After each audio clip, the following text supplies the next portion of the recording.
Hello everyone, welcome to current मुद्दे।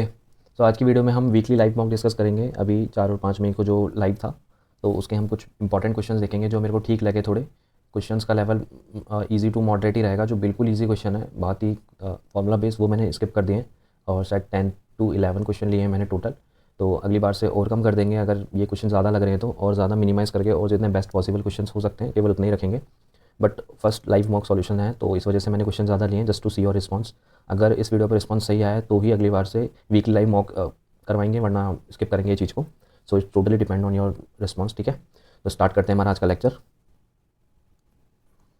सो our first question is a circle is inscribed in triangle A B C which touches sides A B B C and A C at the point of P Q and R respectively. A B minus B C equal to 4, A B minus A C equal to 2 centimetre and the perimeter of triangle A B C 32 दे रखा है। तो हमें ए सी की लंबाई पूछी है। ठीक है, तो इसको करते हैं हम।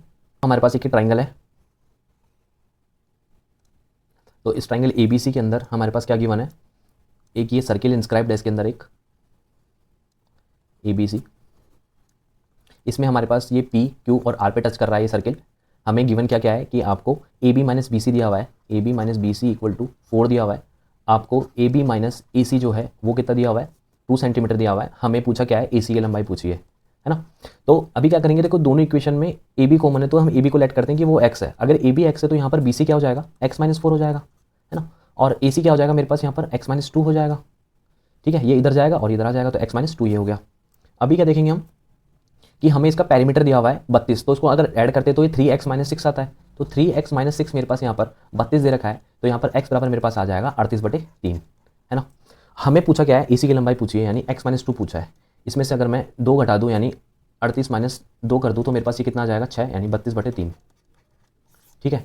अच्छा, एक चीज़ मैंने ये जो कंसेप्ट है यहाँ पर, मैंने ये वाला कंसेप्ट अपनी ज्योमेट्री वीडियो में डिस्कस करा था। अगर आपको इन शॉर्ट में बता देता हूँ आपको मैं। अगर जैसे मान लो आपको यहाँ तो चलो एसी पूछी है तो सीधा हिट हो गया, तो ये इजी क्वेश्चन था। बट अगर जैसे मान लो आपको ये वाली लंबाई पूछी होती, ठीक है, या ये वाली लंबाई पूछी होती, तो हमने इसको डिटेल में डिस्कस करा था कि हम ये कैसे निकालते हैं कि इसके सामने वाली जो साइड है उसको हम सेमी पेरीमीटर से माइनस करते हैं। तो इसका सेमी पेरीमीटर कितना हो जाएगा, 16। 16 में से हम क्या माइनस करेंगे, एक्स माइनस 4, है ना। एक्स की वैल्यू हमारे पास ये है तो यहाँ पुट कर देंगे। तो सिमिलरली हमने ये वाला भी देखा था कि अगर यहाँ से बीपी या बीक्यू पूछा है तो इसके सामने वाली साइड को हम सेमी पेरीमीटर से माइनस करेंगे। तो अगर आपको कॉन्सेप्ट अच्छे से पढ़ना है तो आप एक शॉर्ट्स वीडियो है, मैं डिस्क्रिप्शन में लिंक दे दूँगा, वो देख लेना। ठीक है, ताकि ये क्वेश्चन ऐसा गलत ना हो, काफ़ी ईजिली हो जाता है उससे। ये एज ऑफ नाउ ये 32/3 ऑप्शन सी हमारा करेक्ट हो जाएगा। नेक्स्ट क्वेश्चन देखते हैं। ये प्रीवियस ईयर में आया हुआ क्वेश्चन है। The population of a country A decrease by p% and the population of country be decrease by q% from the year 2020 to 2021। Here is P is greater than Q. Let X be the ratio of the population of country A to the population of country B in the given year. What is the percent decrease from in X from 20 to 21? देखो question easy है, बस language में P Q X और ये सब दे रखा है इसलिए थोड़ा सा अजीब लग सकता है, लेकिन हम इसको अच्छे से समझेंगे, आ जाएगा समझ में। हम दोनों ईयर बनाते हैं पहले। ये 2020 है, ये 2021 है। यहाँ पर हमें क्या दिया हुआ है, A, ये B का। ठीक है, तो यहाँ पर अभी हम क्या करेंगे, कुछ लेट करेंगे कि हमारे पास जो इनिशियल हमारे पास जनसंख्या जो थी, पॉपुलेशन थी, वो 100A थी। मान सकते हैं 100 इजी नंबर होता है, A यूनिट मान लिया मैंने इसकी, यानी 100A। ठीक है, तो इसकी पॉपुलेशन 100 है तो इसकी क्या मान लेता हूँ 100B, यानी अलग अलग है, राइट। हमें क्या बोला गया है कि p% डिक्रीज होती है। जो जैसा जैसा क्वेश्चन बोल रहा है वैसा वैसा करते जाएंगे। तो पहले बार में क्या होता है, p%, अगर मेरे पास यहाँ डिक्रीमेंट हो रहा है p% का, तो कितना डिक्रीज हो जाएगा, PA। तो ये कितनी बचेगी, 100A माइनस PA। तो 2021 में जनसंख्या ये हो जाएगी। सिमिलरली यहाँ क्या हो रहा है, यहाँ पर Q% माइनस हो रही है या कम हो रही है, डिक्रीज हो रही है। तो ये कितनी हो जाएगी, 100B में से जब इसका Q% निकालेंगे तो क्या हो जाएगा, Q/100, यानी बचेगा क्या, BQ। तो यानी BQ नंबर जो है वो कम हो जाएगा 100B में से। तो हमारे पास जो फाइनल आउटपुट है 2021 का है वो कितना बचेगा हमारे पास, BQ का। तो ये कितना हो गया, BQ। आगे दोनों चीज़ें, यहाँ से हम इसको फर्दर A कॉमन भी ले सकते हैं। A कॉमन लेंगे तो क्या आ जाएगा, 100 माइनस P। इधर फर्दर हम जब इसको कॉमन लेंगे यहाँ पर B, तो ये कितना आ जाएगा, 100 माइनस Q। इतना समझ में आया। अभी देखो मेन जो लाइन है इसकी वो है लेट, अच्छा एक चीज़ और दी हुई है कि ये P जो है ग्रेटर है Q से, यानी P ग्रेटर देन Q का मतलब क्या है हमारे पास, यानी जो ये अमाउंट ऑफ डिक्रीमेंट है इस नंबर में, ये जो p% है ये ज़्यादा डिक्रीज को दिखाता है कि यानी जो जनसंख्या थी A की वो ज़्यादा डिक्रीज हुई है p%, और Q जो है वो कम डिक्रीमेंट दिखा रहा है। और दूसरा क्या बोला हुआ है यहाँ पर, let x equal to the ratio of population of country A to population of country B, यानी x क्या है, x क्या दे रखा है हमें, रेशियो दे रखा है 2020 में कंट्री A से कंट्री B का। तो रेशियो में अगर इसको लेंगे अपॉन में तो ये कितना हो जाएगा, A/B। और 2021 में जब x की बात करेंगे, x जो रेशियो है वो क्या हो जाएगा 2021 में, वो हो जाएगा A/B। 100 माइनस P, इधर कितना नीचे कितना आ जाएगा, B 100 माइनस Q। कोई दिक्कत? एक्स रेशो 2021 में ए और बी का, ये ए का और ये बी का। एक्स रेशो किसे बोल रहे हैं? 2020 में ए का और ये बी का रेशो। समझ में आया? तो ये दोनों का रेशो हो जाएगा। अभी क्या दिक्कत है हमारे को? अभी हमसे बोला गया है कि ये जो रेशो है, इसने बोला है कि कितने परसेंट का डिक्रीमेंट आया है। ठीक है, यानी पहले कुछ रेशो होगा 2020 में एक्स जो है ये, बाद में 2021 में ये रेशो होगा, तो ये पूछा है कितना डिक्रीज हुआ है ये। ऑब्वियसली क्योंकि पी डिक्रीज कर रहा है और क्यू डिक्रीज कर रहा है नंबर को, तो यानी ये पूछा है कि ओवरऑल कितना डिक्रीज हुआ है। अगर हम ए और बी का रेशो 2020 में ले और ए और बी का जो रेशो है यानी 2021 की जो पॉपुलेशन है ए की, कैपिटल ए की और कैपिटल बी की, अगर उनका रेशो हम 2021 में ले तो 20 से 21 में कितना डिक्रीज आया है। समझ में आया जो लैंग्वेज है इसकी? अच्छा, हमें बोला है कि यहाँ पर कितना डिक्रीज आया, तो हम देख लेते हैं ए से, यहाँ से 2020 से 21 का रेशो कितना है, तो यहाँ से ये कैंसिल हो जाएगा, तो यानी एक अनुपात कितना बचेगा? 100 minus P upon 100 minus Q. तो क्यू इधर आ जाएगा, 100 माइनस क्यू इधर क्या आ जाएगा, सॉरी रेशो ये इधर आ जाएगा 100 माइनस पी। ठीक है, तो ये यहाँ से इनिशियल से और ये फाइनल है। अभी हमारे पास ये दो रेशो दे रखा है, हमें इनिशियल से फाइनल जाना है, क्यों हमें पूछा ना 20 से 21, तो 20 वाली ये है और 21 ये, यहाँ से यहाँ तक कितना डिक्रीमेंट आया है। तो हमें पता है कि पी ज़्यादा डिक्रीज कर रहा है, ये देखो पी ज़्यादा डिक्रीज कर रहा है, यानी छोटा नंबर है। तो ये जैसे ये क्या है? बड़ा नंबर है। जैसे मान लो यहाँ पर 5 है और यहाँ 4 है, ठीक है, तो ये डिक्रीज हो रहा है, तो बेस हम ये लेंगे और माइनस हम इसमें से ये करेंगे 5 में से 4। ठीक है, तभी तो पॉजिटिव नंबर आएगा यहाँ पर। तो जब हम डिफरेंस देखेंगे कितना आया, तो डिफरेंस कितना आ जाएगा? 100 minus Q minus 100 minus P, base कितना आएगा नीचे? 100 अपॉन क्यू, और परसेंट के लिए 100 लगा देंगे, तो ये कितना हो जाएगा मेरे पास? 100 से 100 कैंसिल, पी माइनस क्यू बचेगा, तो ये क्या हो जाएगा? P minus Q up into 100 upon 100 minus Q. तो आई होप आपको समझ में आया होगा ये कैसे करा हमने, तो इसका ऑप्शन ए करेक्ट हो जाएगा। समझे? कंसेप्चुअल क्वेश्चन था टोटली, थोड़ा सा बड़ा लग सकता है देखने में, बट समझाया है तो आई होप आपको समझ में आया होगा ये। ठीक है, तो ऑप्शन ए इसका करेक्ट हो जाएगा। प्रीवियस ईयर में आया क्वेश्चन है ये। नेक्स्ट क्वेश्चन देखते हैं। An advertisement board in front of a shop shows buy M shirts and get N shirts free, what is the discount offer by the shop. देखो ये वाले सवाल आपने बहुत देखे होंगे कि हमने ऐसे भी कराया कि 3 ये देखा होगा आपने बोर्ड पे भी, होर्डिंग वगैरह पे बाय 3 और गेट 2, है ना, गेट 2 फ्री। तो इसका मतलब क्या होता है? इसका मतलब होता है कि अगर आप 3 चीज़ें खरीद रहे हो, ठीक है, तो आपको चीज़ें कितनी मिल रही है? 5 की। अगर हम सेलर के पर्सपेक्टिव से देखें तो उसकी जो सीपी है, कॉस्टिंग प्राइस है किसी चीज़ की, वो 5 की लग रही है, बट उसे अमाउंट कितने का मिल रहा है? केवल 3 का मिल रहा है। यही होता है ना। तो यहाँ पर भी सेम चीज़ है। तो अब एडवर्टीजमेंट बोर्ड है शॉप का, तो कितना डिस्काउंट ऑफर कर रहा है वो? जैसे यहाँ पर देखें तो इस केस में कितना ऑफर डिस्काउंट कर रहा है वो? 40% का। तो इस केस में क्या हो रहा है कि भाई एम बाय एम और गेट कितना है? एन फ्री है। तो यहाँ से अगर हम रेशो में देखें तो क्या बोल सकते हैं हम कि उसकी कॉस्टिंग कितने की लगी है? एम प्लस एन की, बट उसे पैसा कितने का मिला है? सिर्फ इसका, है ना। यहाँ पर देखो बाय 3, तो पैसा कितने का मिला है? केवल 3 का, और सीपी कितने का लगा? दोनों का टोटल। तो यहाँ से जब डिफरेंस लेंगे तो ये कितना आ जाएगा? उसे एन रुपीज़ का डिस्काउंट दिया है ना। एन रुपीज़ का डिस्काउंट सीपी किस पर? ये बेस है यहाँ पर, तो इस पर दिया है, और इंटू 100। तो ऑप्शन कौन सा करेक्ट हो जाएगा हमारा? यार ये दोनों ही है हमें क्या? हाँ ये रहा, ऑप्शन डी मेरा करेक्ट हो जाएगा। ठीक है, नेक्स्ट क्वेश्चन देखते हैं। 1 प्लस ए स्क्वायर, ये ए स्क्वायर है, 1 plus A square equal to 2 upon A, what will be the value of 3a plus 4 upon A plus 5। तो ये केवल देखो सिंपल सा क्वेश्चन है। सबसे पहली चीज़ हम क्या देखेंगे कि वैल्यू पुटिंग अप्लाई हो रही है कि नहीं हो रही। सबसे बढ़िया नंबर जो रख सकते हैं वो है a बराबर 1। जब a बराबर 1 रखते हैं तो ये आएगा 1 plus 1 square equal to 2 upon 1, तो यानी 2 प्लस 2 सेटिस्फाई हो रहा है। यानी अगर हमारे पास गिवन इक्वेशन सेटिस्फाई हो रही है तो रिक्वायर्ड इक्वेशन में हम ये वैल्यू रख के अपना आंसर निकाल लेंगे, क्योंकि ए पे डिपेंडेंसी नहीं है। हम ऑप्शन देख रहे हैं तो हम ए की वैल्यू क्या रखेंगे? यहाँ 3 प्लस 4 अपॉन 1 ये प्लस 5, यानी 5 4 नोट 3 12। ऑप्शन सी मेरा करेक्ट हो जाएगा। Next question, a number of letters can be return by P alone with the help of pencil in 12 days. तो पी से क्या कर रहे हैं? 12 दिन में लिख रहे हैं, और क्यू क्या कर रहा है? डिस्ट्रॉय कर रहा है उनको 15 दिन में। तो क्यू कर रहा है डिस्ट्रॉय, यानी नेगेटिव काम करने वाला है ये क्यू। ये क्या कर रहा है? पी क्या कर रहा है? पॉजिटिव काम कर रहा है। इनका एलसीएम लेते हैं कि मान लेते हैं उनको टोटल 60 लिखने, तो यानी 5 लिख सकता है, तो और ये 4 डिस्ट्रॉय कर सकता है। समझ रहे हो? यानी अगर ये अल्टरनेट डेज पे काम कर रहे हैं, यानी हम अल्टरनेट डेज का कॉन्सेप्ट देखेंगे। अल्टरनेट डेज में क्या होता है हमारे पास कि एक बार ये काम करेगा, एक बार ये काम करेगा, यानी हमारे पास फर्स्ट आवर में पी काम कर रहा है, सेकंड आवर में हमारे पास क्यू काम कर रहा है। तो यानी 2 घंटे में क्या हो रहा है? ओवरऑल हमारे पास 5 माइनस 4 यानी 1 लेटर लिखा जा रहा है। समझ रहे हो? तो 2 घंटे में 1 लेटर लिखा जा रहा है। तो हमें क्या बोला है कि 60 लेटर कितने टाइम में लिखा जाएगा? सबसे पहले क्या करेंगे हम, जो पॉजिटिव नंबर है वो हम इसमें से घटाएंगे। यानी हम पहले देखते हैं कि 55 लेटर कितने तक लिखा जा रहा है, कितने टाइम में लिखा जा रहा है। तो 55 लेटर लिखने के लिए हमें कितने घंटे लगेंगे? 110 घंटे लगेंगे। ठीक है, और जब ये प्रोसेस हो गई कंप्लीट हमारी कि भाई पहले 2 घंटे में 1 लेटर लिखा, फिर अगले 2 घंटे में लेटर लिखा, यानी 55 साइकिल तक कंप्लीट हो चुका काम, 110 घंटे लग गए। अब जब नई साइकिल स्टार्ट होगी तब क्या होगा? पी आएगा और 5 लेटर लिख देगा। पी क्या करेगा? आएगा 5 लेटर लिख दिया, यानी भाई कितने हो गए? टोटल 60 लेटर, यानी काम हो गया वहीं फिनिश। कौन से? नेक्स्ट 1 आवर में, तो प्लस 1 आवर। तो यानी टोटल कितने घंटे में काम खत्म हुआ है? 111 घंटे में, ठीक है। टोटल कितने लीटर? 60 लीटर। अब आते हैं डाउट की बात। डाउट क्या आता है इसमें मेनली, देखो हम ये सोच रहे हैं कि यार +5 इसने कर दिया, उसके बाद ये भी तो आएगा, नहीं आएगा, क्योंकि यहाँ पर हमारे पास जैसे ही ये जो काम खत्म होगा हमारे पास, जैसे ही 60 लीटर लिख जाएंगे हमारा काम कंप्लीट हो जाएगा, क्योंकि ज़रूरत नहीं पड़ेगी हमको, समझ रहे हो। तो क्योंकि कोई नीड नहीं पड़ेगी इसलिए हमारा काम जो है यहीं फिनिश हो जाएगा। याद है हम वो बंदर वाला सवाल भी करते थे कि एक बंदर 3 चढ़ता है और क्या करता है 2 उतर जाता है। जब नेक्स्ट स्टेप होती है, जब फाइनल वाला आउटपुट होता है, उसमें क्या करता है कि बंदर 3 चढ़ता है, उसके बाद हम सोचते हैं कि वो 2 उतरेगा, 2 उतरता नहीं है, केवल वो केवल 3 चढ़ता ही चढ़ता है। तो वो साइकिल पूरी नहीं हो पाती क्योंकि वो अपनी डेस्टिनी पे पहुंच चुका होता है। इसलिए जो -2 वाला टर्म है वो हम लेते नहीं है फाइनल में। इसलिए यहाँ पर भी जो हमने 5 इसलिए माइनस करा था क्योंकि यहाँ तक साइकिल कंप्लीट करेंगे हम, उसके बाद जब नई साइकिल आएगी, ठीक है, जो 111वें आवर्स की साइकिल आएगी, वहां से देखते हैं हम कि हो क्या रहा है, ठीक है। तो वहां से क्या हो रहा है, जो पी आएगा 5 लेटर लिख के और काम खत्म कर देगा, समझे बात को। तो यानी जो अपना आंसर है वो क्या आ जाएगा, ऑप्शन नंबर 1 111, ठीक है। अगर इस टाइप के क्वेश्चन और देखने हैं तो मेरे को बताना, इस पर सेपरेट वीडियो बना देंगे, 3-4 क्वेश्चन है मेरे पास। तो अगर आपको इसमें दिक्कत आ रही है ऐसे क्वेश्चन में तो कमेंट करके बताना, एक सेपरेट वीडियो जरूर बना देंगे इस पर। नेक्स्ट क्वेश्चन देखते हैं तब तक। If a certain sum of money becomes 4 times itself in 18 years at simple interest, then find the rate of interest। देखो अगर कोई प्रिंसिपल जो है वो अमाउंट बन जाता है कितना, 4 टाइम्स, 1 से 4 हो जाता है कितने साल में, 18 साल में, यानी 3 ब्याज मिलता है, 3 यूनिट ब्याज मिलता है कितने, 18 साल में, यानी 18 साल में 3 यूनिट ब्याज मिलता है। तो 1 साल में मिला हुआ ब्याज ही क्या होता है, हमारी रेट होती है।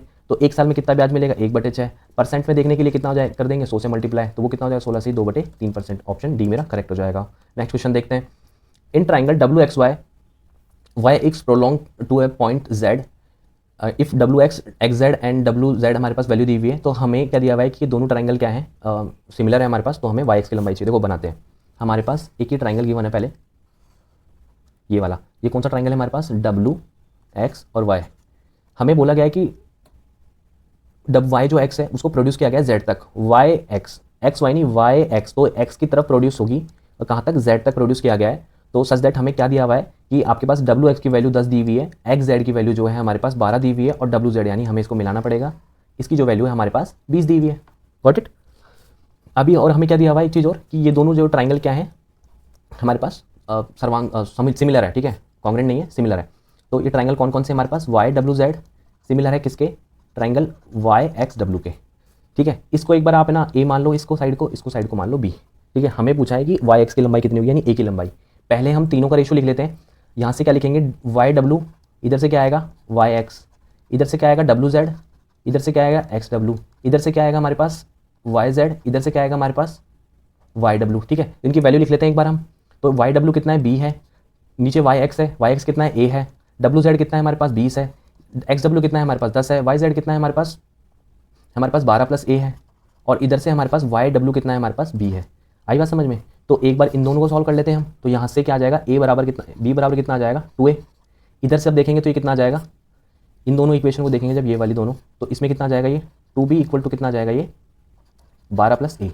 यहाँ से अगर B की वैल्यू अगर 2A इधर रख रहा हूँ मैं, तो इधर कितना आ जाएगा, ये 4A है ना, 2 दूनी 4, इधर से -A इधर लिया है तो इधर बचेगा 12। A बराबर कितना आ जाएगा मेरे पास 4, ठीक है। तो A बराबर मेरे पास 4, ऑप्शन डी मेरा करेक्ट हो जाएगा।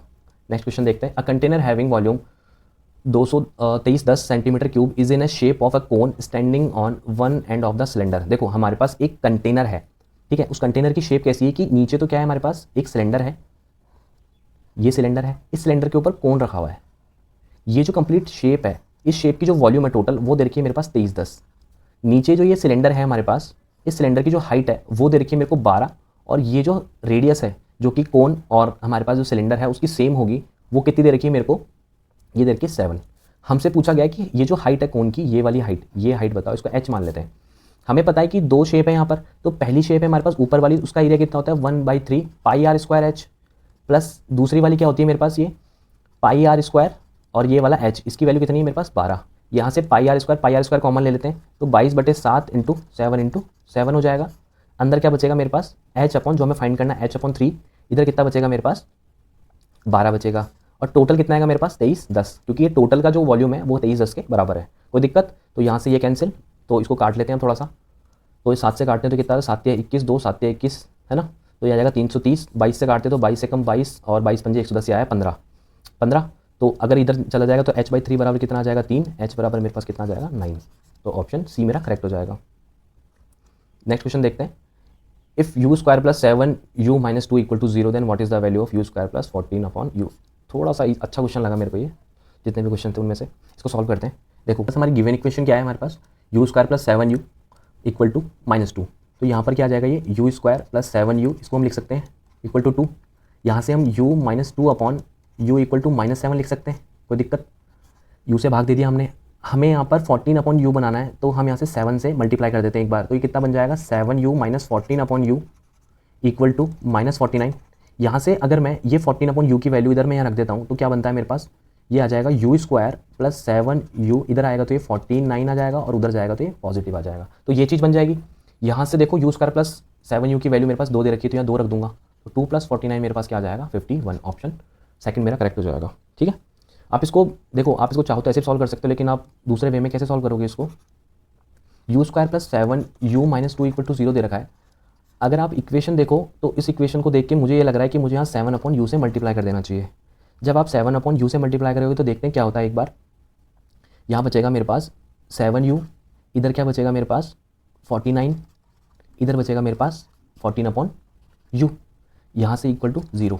एक इक्वेशन आपकी कौन सी है, एक तो ये वाली है, एक इक्वेशन आपकी जो है ये आई है। तो मैं क्या करूँगा, इक्वेशन 1 माइनस 2 कर दूंगा।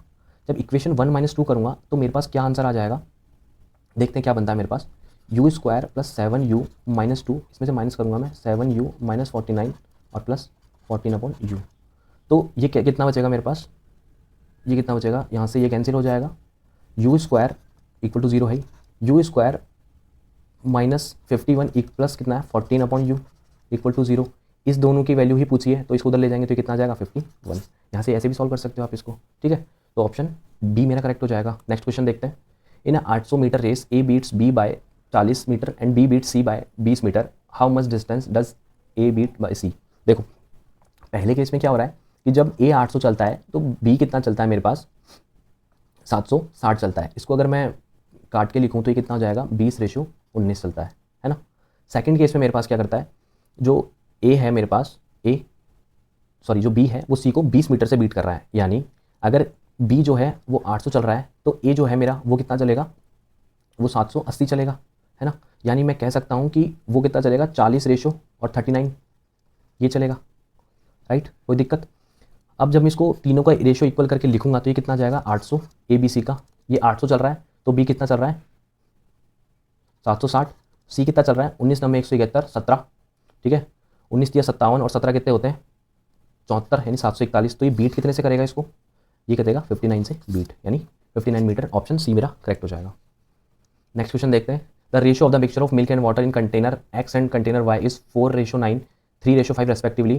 किस रेशो में मिक्स करें, वट तो रेशो कितना आ जाए मेरे पास 1:2। देखो सिंपल सा एलिगेशन का क्वेश्चन है, यानी फर्स्ट केस में अगर मैं मिल्क पे एलिगेशन लगा रहा हूँ तो मिल्क की क्वांटिटी 4 है, टोटल क्वांटिटी मेरे पास 13 है। सेकंड केस में मिल्क की क्वांटिटी 3 है, टोटल क्वांटिटी मेरे पास 8 है।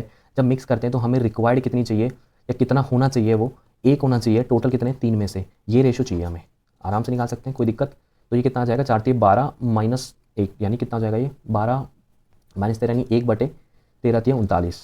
इधर कितना आ जाएगा ये 8 3 9 और ये है 8, यानी 1/3 × 8, तो ये कितना हो जाएगा 13 और 8। तो ऑप्शन डी मेरा करेक्ट हो जाएगा। नेक्स्ट क्वेश्चन देखते हैं। So the value of tan square 32 minus cos square 58, इधर दे रखा है sec स्क्वायर 58 डिग्री और इंटू cot स्क्वायर 32 डिग्री। देखो कैसे भी सॉल्व कर लो, जैसे अगर मैं tan और sec का मुझे पता है कॉम्बिनेशन होता है ना, तो अगर मैं इसको sec स्क्वायर बनाऊँ तो नहीं बनेगा यहाँ से, तो मैं एक काम करता हूँ इसको sin अपॉन cos में लिख लेता हूँ। तो अगर मैं इसको sin अपॉन cos में लिख रहा हूँ तो ये कितना हो जाएगा sin स्क्वायर 32 डिग्री अपॉन नीचे आ जाएगा cos स्क्वायर 32 डिग्री। इधर कितना आ जाएगा, अगर मैं इसको sin की फॉर्म में लिखना चाहूँ तो sin स्क्वायर 32 डिग्री ये भी बन जाएगा। यहाँ से मैं sin स्क्वायर कॉमन ले लेता हूँ, ठीक है, sin स्क्वायर 32 बाहर आ गया, इनके साथ आ गया ये वाली टर्म के साथ, और अंदर क्या बचेगा मेरे पास sec स्क्वायर 32 डिग्री, ये 1 अपॉन cos स्क्वायर है वो sec स्क्वायर बन जाएगा, इधर बचेगा 1, है ना। और बाहर मेरे पास क्या बचेगा sec स्क्वायर 58 डिग्री को मैं लिख सकता हूँ cos sec स्क्वायर 32 डिग्री, और अंदर क्या बचेगा मेरे पास cot 32 डिग्री, है ना। तो इधर से ये दोनों तो क्या हो जाएगा 1, ठीक है, ये तो कैंसिल आउट हो गए। यहाँ sec स्क्वायर -1 क्या होता है tan स्क्वायर, तो tan स्क्वायर 32 है, tan स्क्वायर 32 है, और इधर cot स्क्वायर 32 है, ये वाला बाहर वाला, तो cot स्क्वायर 32, तो ये कितना हो जाएगा 1, तो यानी ऑप्शन 1 मेरा करेक्ट हो जाएगा। तो आई होप आपको सेशन पसंद आया होगा। इस लेक्चर में हमारे पास इतने ही क्वेश्चंस थे जो वीकली लाइव मॉक था। अगर आपको ये सेशन पसंद आया तो वीडियो लाइक कर देना, चैनल को सब्सक्राइब कर देना। कुछ पूछना हो तो कमेंट सेक्शन ओपन है। अगर आपको हमारे एफर्ट्स पसंद आ रहे हैं तो चैनल को सब्सक्राइब जरूर कर देना। अगर आपको ये वीडियो अच्छी लगी और ऐसी वीडियो आपको और चाहिए तो मेरे को कमेंट करके ज़रूर बताना। तब तक के लिए साइनिंग ऑफ, बाय बाय।